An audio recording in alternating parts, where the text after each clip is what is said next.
Hello everyone. In today's video, we are going to completely cover about active transport. In previous two videos, we have already completed and discussed about passive transport, and there are two examples of passive transport: diffusion and osmosis. So we have already covered that. Today in this video, we are going to learn about active transport. Uh, if you look here in this image, you can see there are two areas of concentration. Left side it shows area of higher concentration, and right side it shows area of lower concentration. Okay, and in these two areas are actually separated by this particular membrane, which is by nature selectively permeable, or you can say partially permeable. And you know that in living organisms, cell membrane is actually selectively or partially permeable membrane, because it does not allow everything to enter or exit the cell. Or you can say that cell membrane always controls what enters or what leaves the cell. Okay, so whenever a solute molecule moves from the area of lower concentration to the area of higher concentration, okay, that's called active transport. So active transport is movement of any molecule, solute molecule, from the region of lower concentration to the region of higher concentration through a partially permeable membrane, okay, is called active transport. Now if something is moving from a region of lower concentration to a region of higher concentration, or you can say if any solute molecule is moving against the concentration gradient or up the concentration gradient, then definitely they require extra energy. Okay, only the kinetic energy which is present in molecules will not be sufficient for the molecules to move from lower concentration to higher concentration. So they always require extra energy, and this extra energy is actually provided to these molecules by ATP present in the cell. Okay, so this ATP molecule is actually produced in the process of respiration. Now you're aware that each and every cell in this world, or each and every cell of the living organism, they perform a process called respiration. Okay, in the process of respiration, the food molecule, that is glucose, is combines with oxygen, and it gives rise to carbon dioxide plus water, plus large amount of energy is released in it. Okay, so this energy which is released in the process of respiration is stored in cells in the form of ATP molecules, and whenever these cells are in need, they use these ATP molecules. Okay, they use these energy currency of the cells. So in the process of active transport, these ATP molecules are used. Okay, and with the help of these ATP molecules, the solute particles or the solute molecules move from area of lower concentration to the area of higher concentration through a semi-permeable membrane. So this entire process is known as active transport. And what is the importance of this energy? This energy is actually required to go against the concentration gradient, or you can say to go above the concentration gradient. Fine. So what happens in passive transport? In here in this particular slide, we are actually comparing active versus passive transport. Now you can look here at the diagram. You know that this center one actually shows you cell membrane. Okay, this image here shows you cell membrane. So if you look here, in case of active transport, these green color small molecules are your solute particles. Okay, so in active transport, these molecules are moving from lower concentration region to higher concentration region. Okay, so hence ATP molecule is used here. But in case of passive transport, these solute particles or solute molecules are moving from a higher concentration, from a region of higher concentration to a region of lower concentration. Hence no ATP molecules are utilized. Okay, so in case of active transport, the molecule always moves from the region of lower concentration to higher concentration through a semi-permeable membrane with the help of ATP molecules. Okay, they always require stored cellular energy in order to complete the process. But in case of passive transport, what happens is, as the substance is moving from higher concentration area to lower concentration area, they do not require any extra cellular energy. The kinetic energy of molecule alone is sufficient to complete the entire process. Okay, so in active transport, molecules moves against the concentration gradient, and in case of passive transport, they move down the concentration gradient. Okay, hence no energy is needed here. But in active transport, we use ATP molecules, that is stored cellular energy produced in the process of respiration. So in terms of exam point of view, if anytime the definition of active transport is asked in paper, so you should remember these 3 points. Okay, first is that in active transport, substances move from region of lower concentration to region of higher concentration, that is against the concentration gradient. This is very important point. Next, you are aware that for the process of active transport, we require ATP molecules. ATP molecules are produced in respiration process, and hence as the respiration process can take place only in the living cell, so for active transport always a cell membrane is required. And where cell membrane is present? Cell membrane is present in the living cell. Okay, active cell, where all life activities or all life processes are actually taking place. So for active transport, we always require a cell membrane. Okay, active transport always takes place in an active living cell. Third, a very important point which is to be included in active transport definition is that this entire process gets completed by using cellular energy from respiration in form of ATP molecules. So the energy which is produced in the process of respiration is stored in cells in the form of ATP molecules, and these ATP molecules are utilized or used to complete the process of active transport. The full form of ATP molecule is adenosine triphosphate. Now, what does this adenosine and what is this triphosphate? You will learn in next unit, that is biomolecules. Okay, so the full form of ATP molecule is adenosine triphosphate. Look here at the structure of cell membrane. I'm showing this to you so that you can clearly understand what is active transport. So in second unit, that is unit cells, we have briefly discussed about the structure of cell membrane.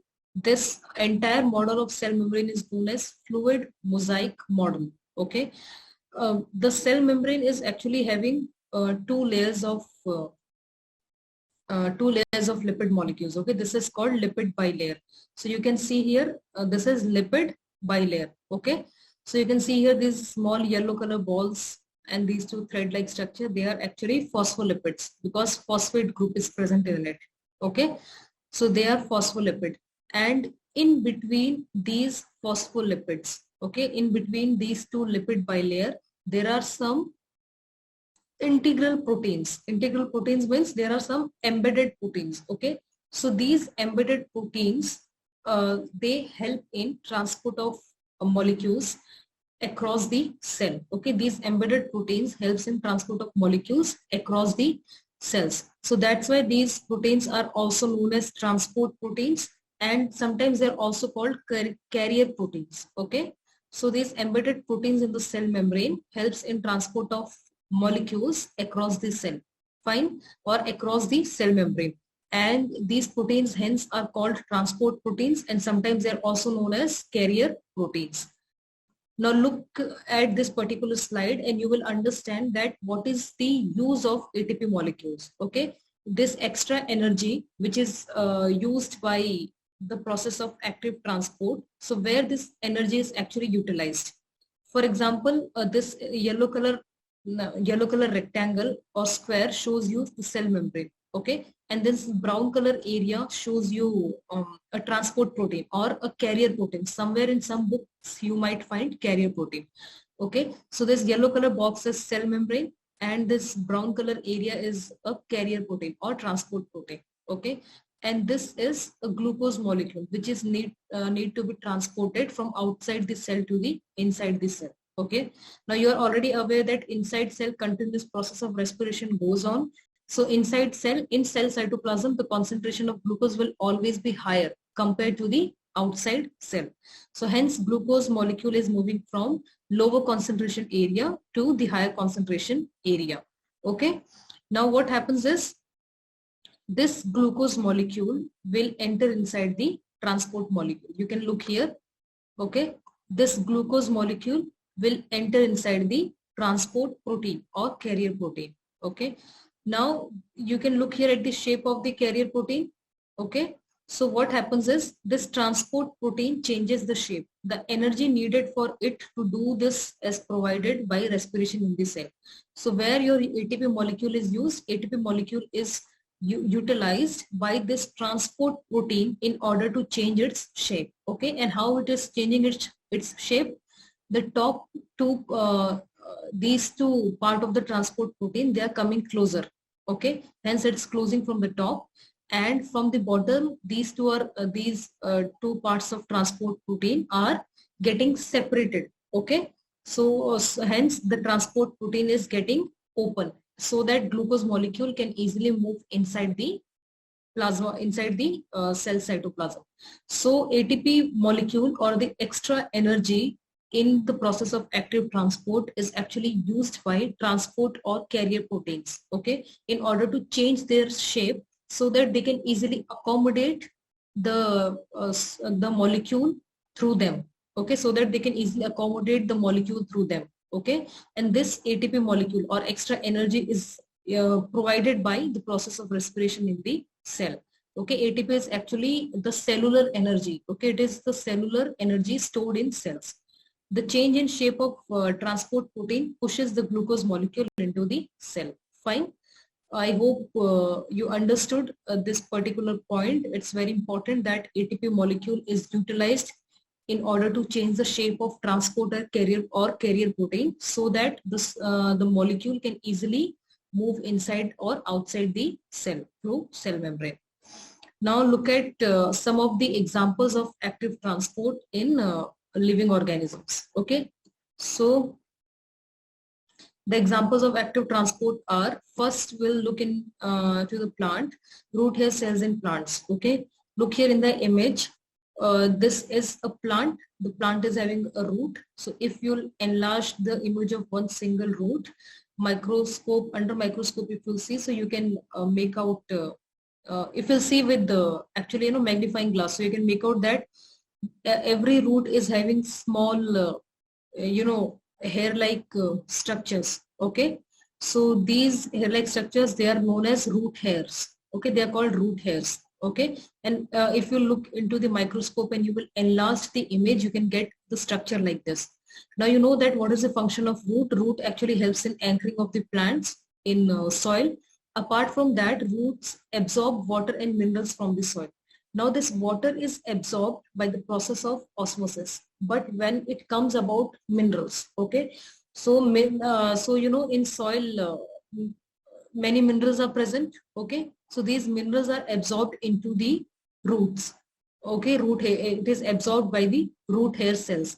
So these minerals, when they are absorbed by the root hair cells in cell cytoplasm, they are present in higher amount or higher concentration compared to the soil particles. Okay, hence these minerals are always moving from the region of lower concentration to the region of higher concentration when it is absorbed by root hair cells. Okay, so minerals are always absorbed by active transport and water is always absorbed by osmosis.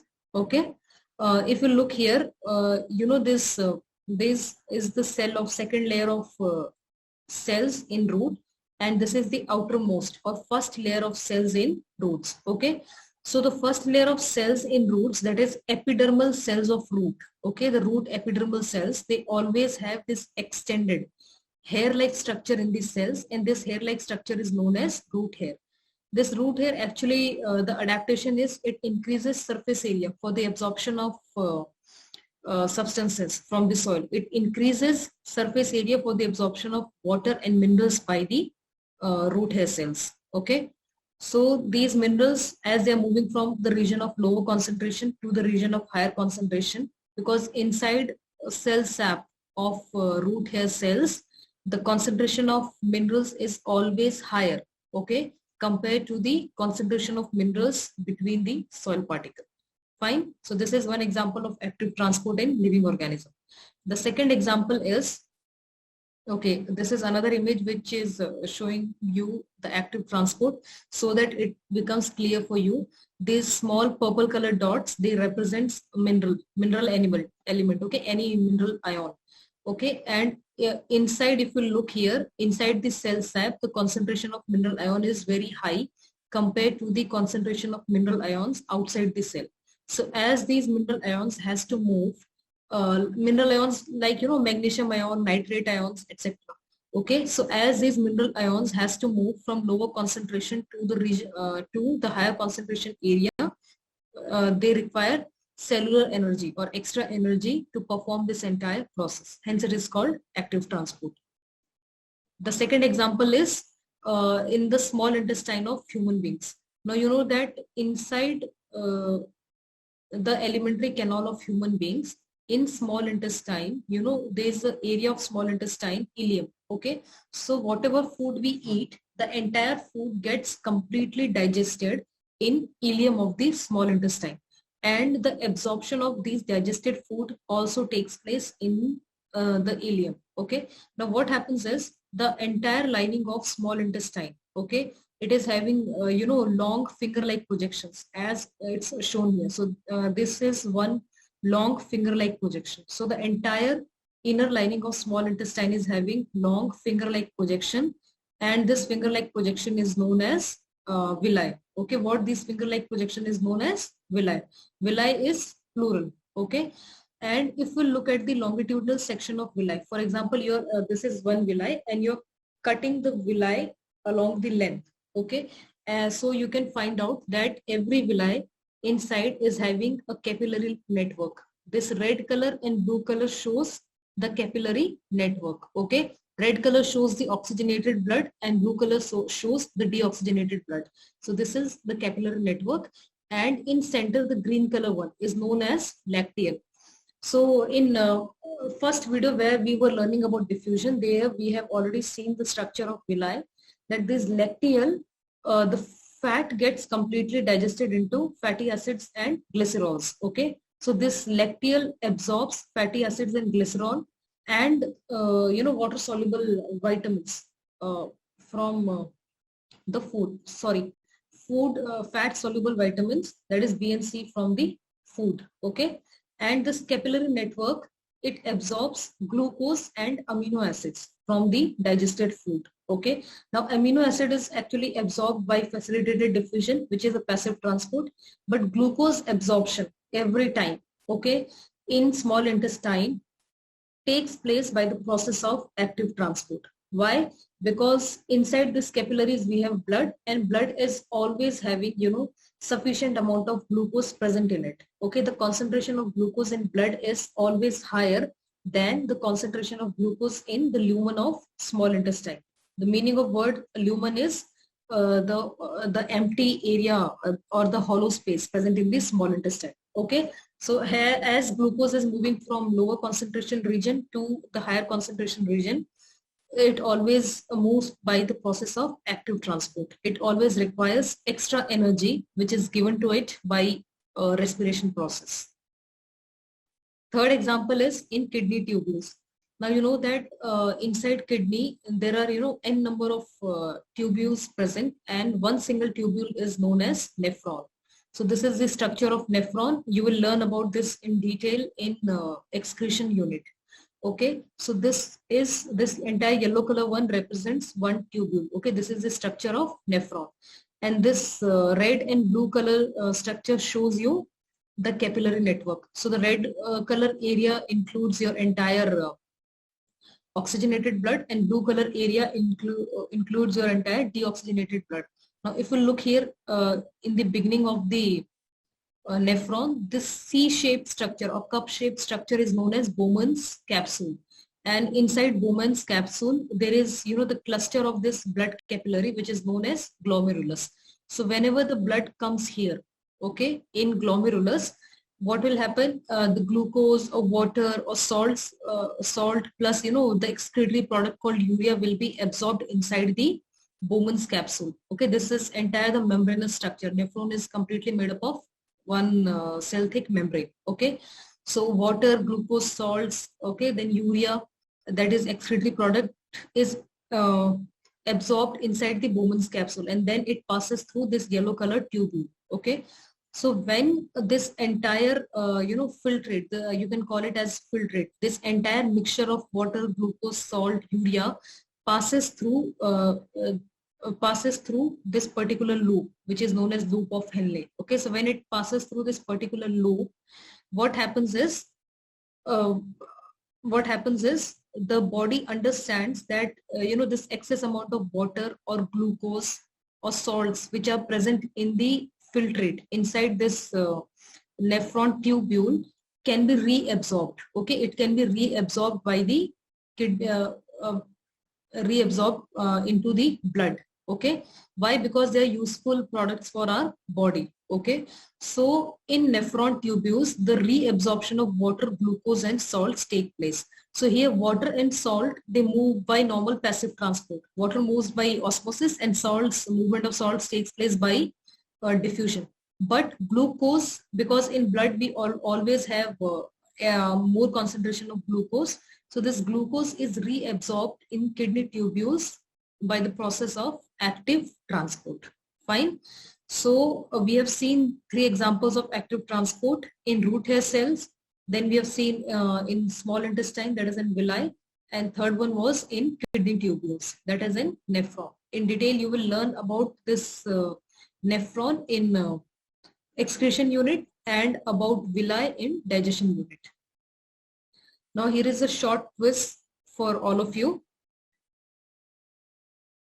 Active transport moves molecules from a region of low concentration to a region of high concentration.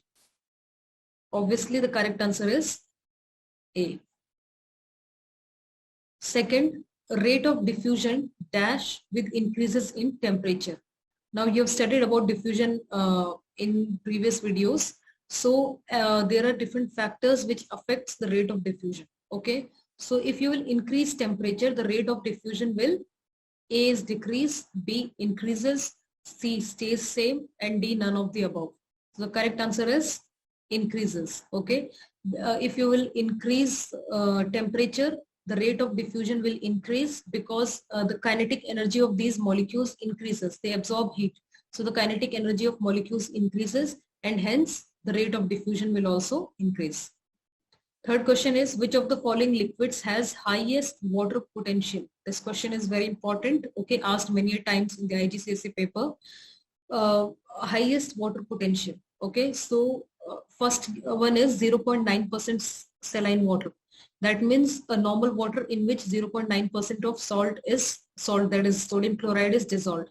Then you have lactated Ringer's solution, a normal water in which a sucrose solution or various type of salts are dissolved.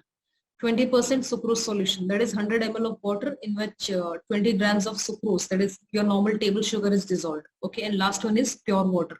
Pure water means you can also call it as distilled water, inside which nothing is dissolved, only free water molecules are present. So obviously the highest water potential will be of pure water. Okay, so this question is very important. Pure water or distilled water is always having the highest water potential, and for all types of cells it is considered as the hypotonic solution. Okay, so any cell which will be placed in the pure water or distilled water will always swell up. Okay, and if you place animal cell, the cell will burst after some time, and if you place plant cell, the cell will become turgid after some time. Fourth, why do active transport requires energy? To diffuse substances passively, to move solutes against the concentration gradient, to move solutes down the concentration gradient, to move solutes to an equal concentration area inside and outside the cell. The correct answer is B, to move solutes against the concentration gradient. So we are aware that in the process of active transport, solutes, they always move from the region of lower concentration to the region of higher concentration. Next, which substance is transported by active transport in small intestine and in kidney tubules? So in this video itself, we have studied that in small intestine and in kidney tubules,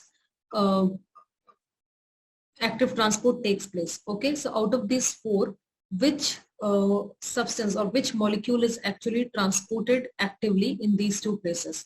The correct answer is glucose. Fine. Water always moves by osmosis, and calcium ions are always like,